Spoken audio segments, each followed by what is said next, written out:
Romanos, capítulo 5. Ao aceitar pela fé o que Deus sempre desejou para nós, consertar nossa situação com Ele, tornar-nos prontos para Ele, alcançamos tudo isso com Deus por causa do nosso Senhor Jesus.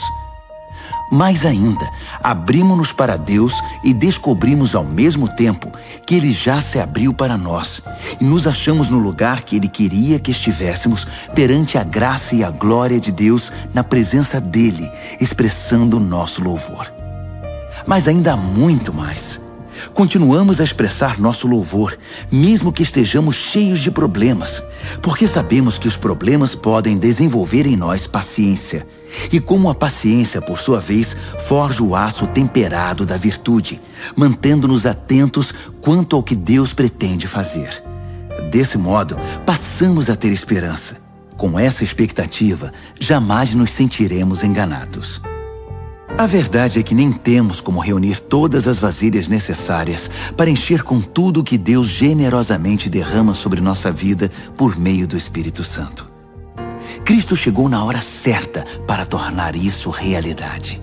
Ele não esperou que todos estivessem preparados. Apresentou-se disposto ao sacrifício quando ainda éramos fracos e rebeldes demais para fazer alguma coisa por nós mesmos. Mesmo que não fôssemos tão fracos, de qualquer maneira não saberíamos o que fazer.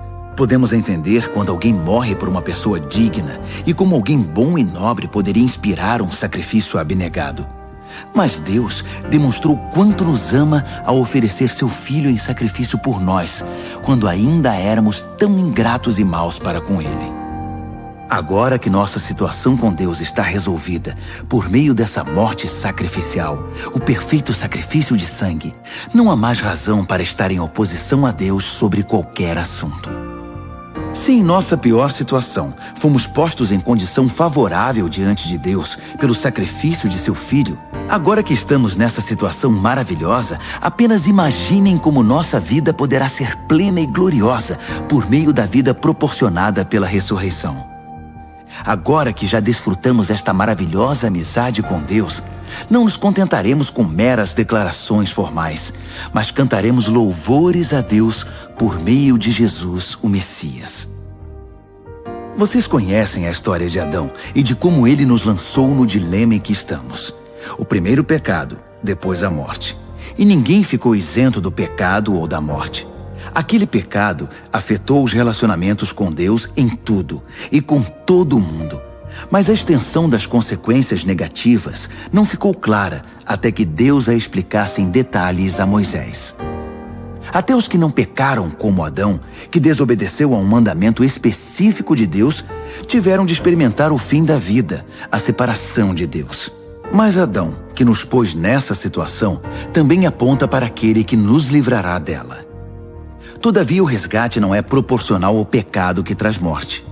Se o pecado de um homem deixa multidões de pessoas no profundo abismo da separação de Deus, imaginem a eficácia do dom de Deus derramado por meio de um homem, Jesus Cristo.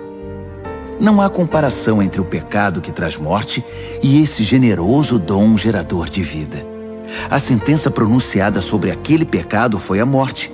Mas sobre os muitos pecados que se seguiram, veio a sentença de vida.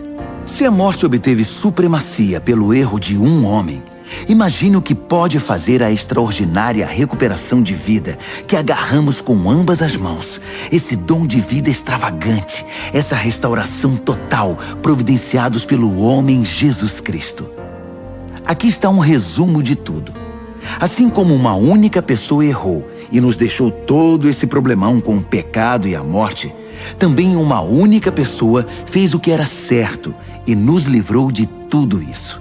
Mais que apenas nos livrar do problema, ele nos trouxe para a vida. Um homem disse não a Deus e afundou muita gente no erro. Outro homem disse sim a Deus e consertou tudo o que estava errado. Tudo que a lei contra o pecado conseguiu fazer foi produzir mais gente que desrespeitasse a lei. Mas o pecado não teve nem tem chance de competir contra o perdão poderoso que chamamos graça.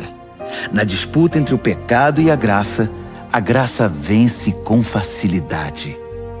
Tudo que o pecado pode fazer é nos ameaçar com a morte.